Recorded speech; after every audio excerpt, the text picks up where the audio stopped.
Sindicalismo, arte, cultura, actualidad, tecnología, pedagogía, educación. Las expresiones de vida con que se construye Colombia tienen un punto semanal de encuentro. Muy buenos días, bienvenidos a Encuentro, un programa de la Federación Colombiana de los Trabajadores de la Educación. Hoy es 31 de mayo y a continuación les vamos a presentar las noticias más importantes que en el escenario educativo, político y sindical se han desarrollado en el transcurso de la semana. Aquí un avance. Usan de manera ilegal y abusiva el logo de la Federación Colombiana de los Trabajadores de la Educación para apoyar al Centro Democrático. FECODE rechaza esta acción malintencionada y antidemocrática porque su meta es la paz. Las concesiones significan entregarle a un particular edificio, laboratorios, campos y dinero para que haga negocio con un derecho. Empresas hacen pactos individuales de bajo perfil para restarle fuerza a las convenciones colectivas y a los sindicatos. Y en materia de salud sexual y reproductiva de las mujeres, Colombia ocupa el peor lugar en América Latina. En la primera vuelta presidencial, el abstencionismo fue el gran ganador con el 60%. Mi nombre es Omaira Morales y aquí inicia Encuentro. Encuentro. Y en Twitter está circulando un mensaje en el que se dice abiertamente que la Federación Colombiana de los Trabajadores de la Educación está apoyando en la segunda vuelta la candidatura de Oscar Iván Zuluaga, lo que es un hecho fraudulento, mentiroso e irrespetuoso con el magisterio colombiano. La Federación ha dicho abiertamente que apoya la resolución del conflicto armado a través de la vía negociada. Así que esta información es totalmente fraudulenta. La Z del logo del zorro no solo es investigada por espiar los diálogos de paz para sabotearlos ante la opinión pública. Ahora, uno de sus seguidores decidió rayarla en las redes sociales usando debajo de ella sin ningún permiso la imagen de FECODE para indicar que esta institución apoya la campaña del hombre enmascarado que ha estado a la orden del día por acusar sin presentar pruebas, por decir que no sabía lo del hacker en el proceso de paz y luego salir a afirmar que el video Sepúlveda Zuluaga es un montaje, cuando la Fiscalía advirtió que corresponde a la realidad y no está alterado. FECODE expresa que el uso abusivo de su logo abarca varios delitos. En primer lugar, viola el artículo 270 del Código Penal colombiano, donde dice que quien disponga de una obra, el nombre, el logo o la razón social de alguien sin su autorización, incurrirá en prisión y pagará multas que fluctuarán entre 20 y 1000 salarios mínimos mensuales legales vigentes. En segundo lugar, transmite información falsa, porque la Federación de Trabajadores de la Educación jamás ha hecho acuerdos con la campaña del Centro Democrático y por el contrario, en su 19º Congreso aprobó apoyar todos los esfuerzos que se hagan para darle una salida política negociada al conflicto armado que vive Colombia. En tanto, los recursos que iban para educación y salud se dilapidan en armas, balas y muertes de nacionales. FECODE rechaza esta nueva jugada sucia, exige respeto a sus símbolos y a sus pensamientos. Aclara que sus ejecutivos apoyan diferentes opciones, pero nunca la de la guerra. Asimismo, reitera que las escuelas deben ser territorios neutrales en el conflicto armado y zonas de paz y de pedagogía de la reconciliación. En el encuentro hacemos un análisis pormenorizado de lo que significa la figura de la concesión, lo que es transformar un derecho constitucional que debe ser establecido e impartido por una institución pública a que los impuestos de la ciudadanía sean entregados a un ente privado para que engorde sus bolsillos y, como si fuera poco, pague salarios irrisorios a los educadores. Concesionar en lo educativo es coger el dinero de los impuestos de los colombianos, hacer un colegio, dotarlo con todo lo necesario y entregarlo a un privado para que gane plata por solo administrarlo. Vamos a partir de que de la Constitución es un deber del Estado, un deber de los gobiernos garantizar, financiar y administrar la educación pública oficial.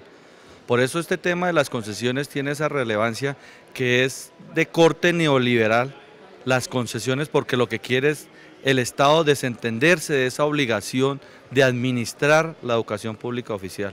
Entonces, partiendo de eso, vemos cómo esta manera de privatización lo que quiere es entregarle toda una infraestructura y recursos a concesiones o a privados para que administren la educación. En el caso de Bogotá, 25 concesiones que Peñalosa le hizo a Cafam con subsidio, Universidad de La Salle, Los Andes y Don Bosco, entre otros, vencen contratos en diciembre de este año. El secretario de Educación dice que prorrogará 17 contratos sin tener en cuenta que la ciudad ha capacitado docentes, tiene la experiencia y la disposición para recibirlos e implementar excelentes proyectos pedagógicos. El Magisterio de Bogotá siempre convencido en defender la educación pública oficial y defender sus derechos y su profesión docente.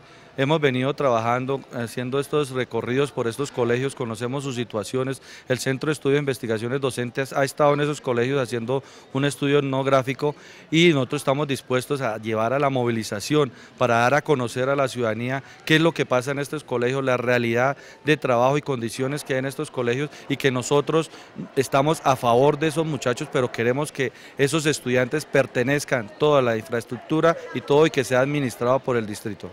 Los particulares no solo explotan los establecimientos públicos, también a los maestros que allí trabajan. Las condiciones laborales son muy diferentes, como le decía, a las condiciones laborales de un docente oficial, por eso esos compañeros de edad también queremos que los vinculen al sector oficial. Nosotros lo que queremos es recuperar todo lo que tiene esos colegios concesionados. ¿Qué quiere decir? La infraestructura, los estudiantes y los profesores también, porque las condiciones de trabajo son muy diferentes. Si están escalafonados, pues no le tienen en cuenta el escalafón, les pagan de acuerdo al salario mínimo y también el horario, pues también todo se rige por el Código Sustantivo del Trabajo y no por los estatutos docentes que tenemos pues en el magisterio. Ya no más concesiones a la administración para negociar con lo público y deprimir la profesión docente, dicen los maestros. Y el pasado 28 de mayo se conmemoró el Día Internacional de la Salud Sexual y Reproductiva de las Mujeres, lo que nos permitió adentrarnos en las cifras y en las estadísticas para investigar cuál es la situación real de las féminas en este concepto. Colombia sale muy mal librada en América Latina y si nos comparamos con países primermundistas, nada que hacer. El pasado 28 de mayo se conmemoró el Día Internacional de la Salud Sexual y Reproductiva de la Mujer, una oportunidad para revisar cifras y estadísticas sobre cómo las féminas aún pareciera que viven en las cavernas en este tema, sin políticas de prevención y promoción de enfermedades que ponen en riesgo la vida de la mujer en el periodo natural, la gestación. Todo va en el marco del modelo de salud que tengamos. Si el modelo de salud se enfoca en las acciones de atención primaria, de promoción, prevención, este sistema de salud se estaría ahorrando muchísimo dinero, pero además muchísimas vidas de los colombianos y especialmente de las mujeres que ya revisábamos tienen sus prácticamente 3 papeles y que pues lógicamente son mujeres que contribuyen a la sociedad, ojalá trayendo hijos sanos al mundo. Colombia frente a la región latinoamericana sale muy mal librada y son las regiones apartadas y olvidadas por el Estado las que más reportan muertes por enfermedades que de tratarse a tiempo y en condiciones de salubridad no terminarían en la muerte. A pesar de los esfuerzos de la Organización Internacional del Trabajo en esta materia, sobre 53 países que han ratificado el Convenio 103 sobre la salud de la mujer trabajadora, Colombia aparece sin haberlo ratificado. La salud es un concepto que es mucho más amplio que ir a atenderse una necesidad, una consulta, que tener un medicamento. La salud es un concepto tan amplio que tiene que ver con lo que se denominan las condicionantes sociales de la salud. Los condicionantes sociales de la salud están asociados con el acceso al agua, a la alimentación, a la misma educación, al trabajo, a un ambiente sano, y ese es el conjunto que va a facilitar tener o no una buena salud.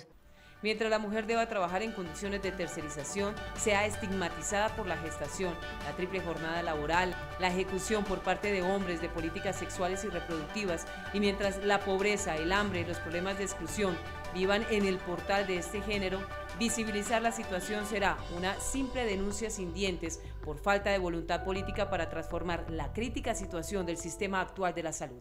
Y a esta hora el profesor Enrique Contreras, secretario de Seguridad Social y Pensional, le habla a los y a las maestras a nivel nacional.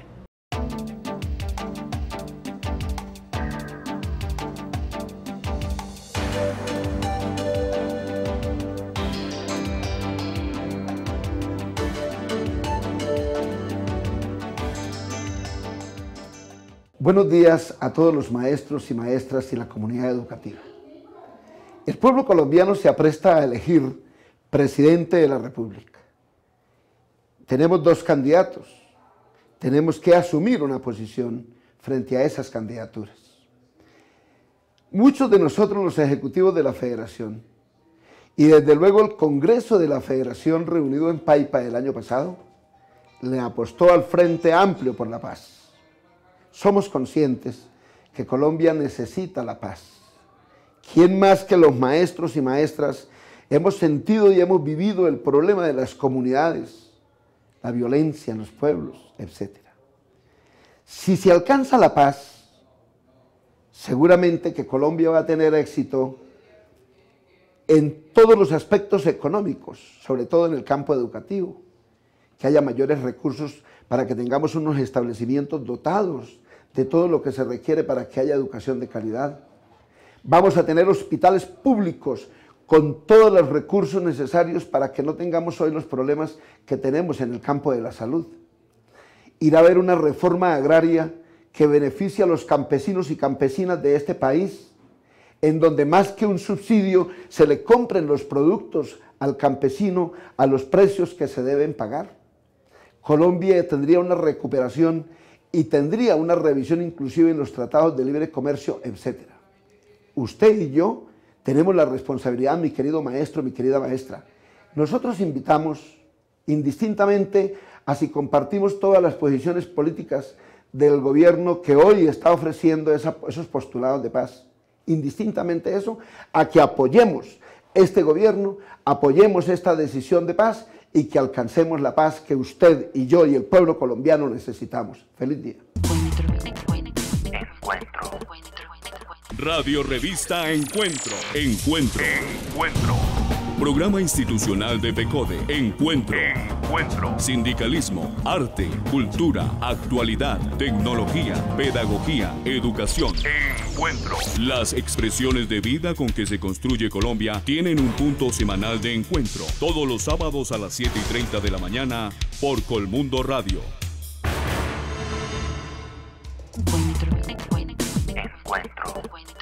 A 20 años de la Ley 115, balances y perspectivas es el tema central de la edición 103 de la revista Educación y Cultura.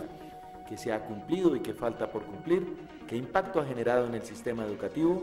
Se abre espacio a la discusión y a propuestas de normativas que permitan estructurar nuevos y mejores procesos. Suscríbase llamando de lunes a viernes al teléfono 245-3925 y reciba cada 2 meses su revista directamente en su domicilio y sin recargos. Diferentes sectores públicos y privados decidieron utilizar una tendencia que parece ser está muy de moda, negociar de manera individual o con pequeños grupos, haciéndole el quite a la negociación colectiva y a que los trabajadores se sindicalicen, razón por la cual centrales esta semana presentaron 6 casos ejemplares de esta práctica ante el Ministerio de Trabajo y se esperan fuertes sanciones. Se ha venido gestando una práctica antisindical, antidemocrática en muchas empresas nacionales y transnacionales, que consiste en hacer pactos colectivos o acuerdos colectivos, hoy algunos los denominan acuerdos individuales, entre el empresario y un trabajador individualmente para definir sus condiciones de empleo. Esto tiene 2 objetivos fundamentales. En primera instancia, no permite que los trabajadores puedan defender sus derechos de una manera colectiva para mejorar la calidad de vida, ya que se enfrentan de manera individual al patrón. Y es obvio que el patrón asume su rol de patrón para imponer un acuerdo laboral que se denomina pacto colectivo o pacto individual. Y de esta manera obstruye la actividad del movimiento sindical. En Bimbo, los nominadores montaron un plan de beneficios individuales para bajar el número de afiliados al sindicato y lo lograron. Una tutela que invocó el derecho a la igualdad y a la asociación logró elevar a 200 los afiliados. En Colpensiones, la empresa enganchó trabajadores con primas en junio y diciembre si no se afiliaban al sindicato. Un grupo de empleados se unió y fundó Sintra Colpensiones, que hoy pelea por el derecho a la sindicalización. La Constitución política habla de la negociación colectiva como una forma de solución del conflicto. En los pactos colectivos, en los pactos individuales, no hay negociación colectiva. los gerentes, los nominadores, definen qué le van a dar a los trabajadores y los llaman individualmente, no para negociar, sino para firmar el pacto. Es decir, se viola la Constitución política porque no hay negociación, hay una imposición de los patronos y de los nominadores a cada uno de los trabajadores de manera individual. Lo fundamental es que violan la Constitución política y por supuesto que violan los convenios 151 y 154 de la OIT. En Ecopetrol hay un plan de beneficios para 6.000 trabajadores no afiliados al sindicato, por ello la USO inició trámites jurídicos para desmontarlo. Estos casos fueron denunciados ante el Ministerio de Trabajo por los sindicatos, por ello esperan sanciones ejemplares. Desarrollar una campaña a nivel nacional que conmine a los empresarios a respetar el derecho a la negociación colectiva, respetar el derecho a la sindicalización, que es un elemento vital de la democracia.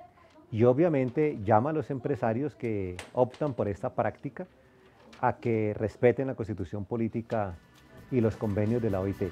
Afiliarse ya a las organizaciones sindicales equivale a construir democracia y a evitar la eliminación de los derechos laborales con pañitos de agua tibia. El secretario general de la Organización Internacional del Trabajo, OIT, le pidió al mundo erradicar de tajo el trabajo forzoso, porque este enriquece los diferentes delitos que surgen en torno al ser humano y fortalece la explotación. Pidió específicamente que se incremente la educación para los hombres, las mujeres, los niños y los jóvenes y así acabar con el tema de la ignorancia. El pronunciamiento de Guy Ryder se dio a partir de un estudio de la OIT que hace una radiografía de los trabajos domésticos realizados por niñas, la riesgosa explotación minera por bajos salarios, el comercio sexual con menores, el reclutamiento de jóvenes y todos los tipos de subempleo y rebusques que se presentan porque los estados fallan en 3 aspectos. Primero, la falta de protección de una legislación en los países de América Latina y especialmente en Colombia. Segundo, el incremento del modelo neoliberal de globalización y privatización que permite la no protección de la industria nacional, es decir, la firma de los TLC. Eso implica que el trabajo sea más a destajo. Eso implica que el trabajo de los autóctonos, de los colombianos, sea cada día más descalificado, ¿cierto? En el sentido de no ser un trabajo profesional, sino un trabajo técnico, un trabajo de segundo término. Se plantea también por el estudio que eso facilita el no tener una buena educación para que el trabajador se profesionalice. Colombia lleva más de 50 años en guerra. Si se logra la paz, gran parte del dinero que el gobierno gasta en defensa debe ir a educación, investigación y proyectos productivos nacionales. Consecuencialmente, se requerirá una legislación laboral que acabe el trabajo indigno. Esas son las recomendaciones de la OIT. Una de las políticas del postconflicto tiene que ser absolutamente clara. La implementación de la educación a todos los niveles, en todos los departamentos, en las principales ciudades, donde el estudiante pueda tener un acceso rápido y directo, que hayan los cupos necesarios, ¿sí? Y también tenemos que tener unas medidas de protección a la industria y a la empresa nacional, a la mediana empresa, para que en Colombia no suceda lo que está sucediendo. Se plantea que hay 16.400.000 empleos en Colombia, de los cuales el 45% es empleo informal, ¿sí? De los cuales prácticamente la mitad es un empleo paupérrimo. Entonces, bajo estas condiciones, un país no genera avance. De los 22 millones de trabajadores colombianos, solo 7.7 millones cotizan pensión. Esto indica que la mayor parte de actividades son paupérrimas, informales, indignas y forzosas. La meta es cambiar esa realidad cruel e inhumana. Y el profesor Luis Alberto Mendoza, secretario de la Oficina de Inclusión, Género e Igualdad de la Federación Colombiana de los Trabajadores de la Educación, le habla al Magisterio Colombiano.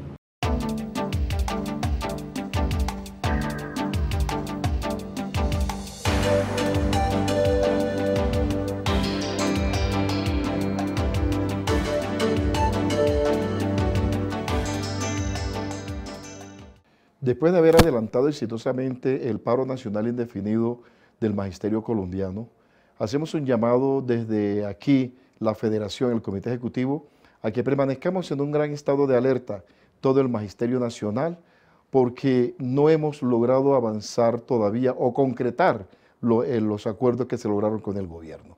Hoy, en medio de esta disputa electoral por la presidencia de la República, gane quien gane de los dos candidatos, representarán más de lo mismo, el mismo modelo económico, las mismas tesis con que han postrado este país, y le corresponde al gremio estar en estado máximo de alerta para exigir y pelear por la concretización de estos acuerdos, que significa un avance mínimo del Magisterio Nacional en nuestras pretensiones, porque tengamos un salario digno, porque tengamos un modelo de salud que conlleve a que el magisterio pueda desarrollar plenamente sus labores académicas, para que los compañeros del 1278 puedan tener derecho a un ascenso sin la limitación de la evaluación de competencia. Pero ello solamente podremos concretarlo si estamos en estado de alerta y dispuestos a salir a defenderlo, porque sea Uribe, Zuluaga o Santos, nos tocará salir a la calle para que se cumplan estos acuerdos. No podemos pensar que ya lo alcanzamos todo si no tenemos esta disposición, y mucho más cuando todavía estamos discutiendo el nuevo estatuto de la profesión docente, que será producto de la movilización del Magisterio Nacional, porque así ha sido en toda la historia de nuestro país, en toda la historia del magisterio colombiano. Luchar y luchar para alcanzar nuestras reivindicaciones y defender la educación pública como un derecho de todos los colombianos. De igual forma, estamos invitando a todo el magisterio para que el día de mañana, domingo, sintonicen por este mismo canal a la 1:30 el programa Contraste, que está dedicado un panel a la conmemoración del Día Internacional de Acción por la Salud de la Mujer Trabajadora. Feliz día, feliz fin de semana para todos los maestros y maestras de Colombia. Radio Revista Encuentro. Programa institucional de PECODE. Encuentro.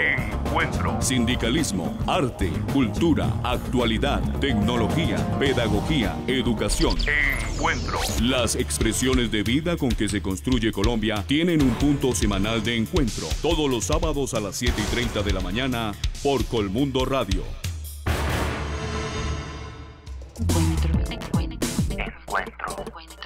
A 20 años de la Ley 115, balances y perspectivas es el tema central de la edición 103 de la revista Educación y Cultura. ¿Qué se ha cumplido y qué falta por cumplir? ¿Qué impacto ha generado en el sistema educativo? Se abre espacio a la discusión y a propuestas de normativas que permitan estructurar nuevos y mejores procesos. Suscríbase llamando de lunes a viernes al teléfono 245-3925 y reciba cada 2 meses su revista directamente en su domicilio y sin recargos.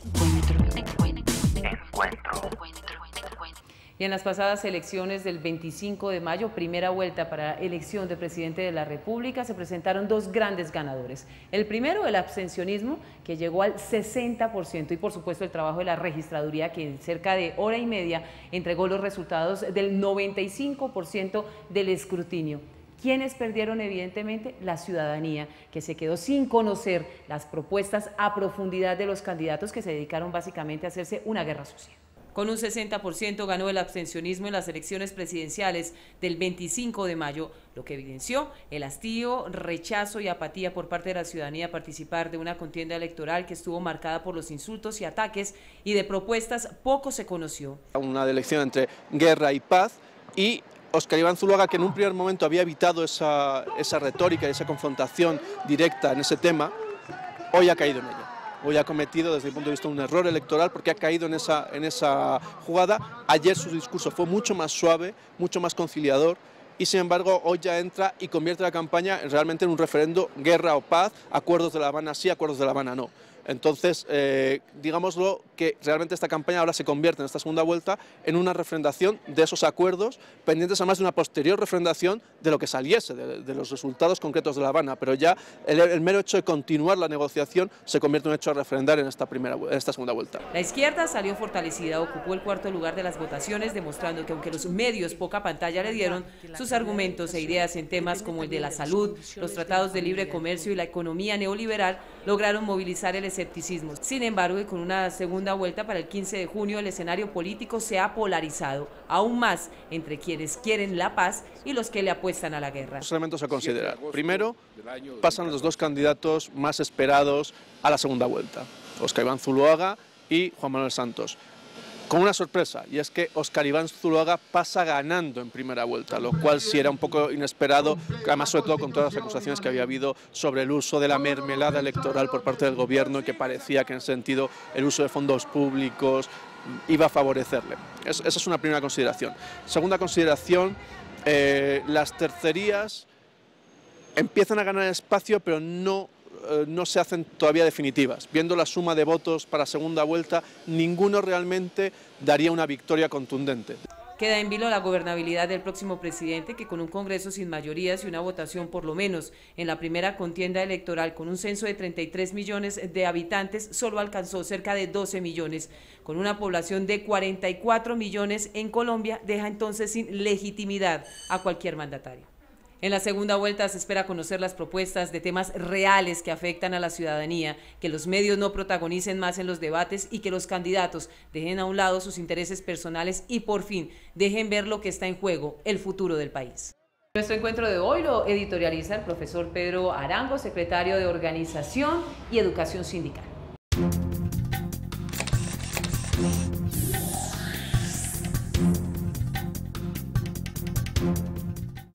Los resultados de las elecciones presidenciales del pasado 25 de mayo dieron como ganadores en la primera vuelta a Juan Manuel Santos y a Óscar Iván Zuloaga, representantes de las fracciones burguesas. Estas han impulsado la guerra desde hace 50 años. La oligarquía colombiana la viene desarrollando como parte de su política de clase y la ha convertido en política de Estado, con su economía, su empresariado, su corrupción y su mafia, y no se ve a la vista su interés de desmontarla. El sector de la burguesía, que muestra un interés por la paz, no contempla un proyecto democrático de país, ni la idea de un nuevo contrato social que supere la crisis económica, mucho menos sus privilegios y las desigualdades sociales que se han impuesto mediante la represión y el pretexto de la lucha contra insurgentes. Lo que se disputa el próximo 15 de junio es la posibilidad de afianzar la salida política por una vía de diálogo y de negociación o una salida militar con sometimiento, extradición a Estados Unidos, confianza inversionista y guerra sucia que representa Uribe. El magisterio colombiano en este proceso no es neutral, ya que en el 19 Congreso de la Federación definió la creación de un frente amplio por la solución política negociada al conflicto social y armado que existe en el país y ampliación de los diálogos con el Ejército de Liberación Nacional. Una respuesta a la inconformidad social, agraria, salud, educación, precarización laboral que ninguno de los candidatos está dispuesto a solucionar. Nosotros hemos sido víctimas del recorte a las transferencias y la disposición de privatizar la educación cuando reforma la Constitución política, que disminuyó el presupuesto con nefastas consecuencias en contra de la educación pública y también de la violencia. Cerca de 1000 maestras y maestros han sido asesinados. Sin embargo, hacemos un llamado a todos los sectores democráticos a rodear los acuerdos y el proceso de diálogo de La Habana, a continuar la búsqueda de una solución política por la paz, a derrotar la solución militar y la legitimación del proyecto paramilitar. Esto no significa aceptación del modelo neoliberal y un respaldo al régimen autoritario y excluyente, sino la posibilidad que existe de la solución política negociable. Y no olvides mañana Contrastes, porque la realidad tiene diferentes miradas. Vuelve a su horario habitual de 1:30 a 2 de la tarde. Siempre hay alguien que piensa diferente. Contraste. Porque la realidad tiene diferentes miradas. Contraste. Ustedes y nosotros tenemos una cita habitual todos los sábados de 7 a 7:30 de la mañana por el Canal 1 en Encuentro, un programa de la Federación Colombiana de los Trabajadores de la Educación. Gracias por su compañía y nos vemos en 8 días. Adiós. Sindicalismo. arte, cultura, actualidad, tecnología, pedagogía, educación. Las expresiones de vida con que se construye Colombia tienen un punto semanal de encuentro.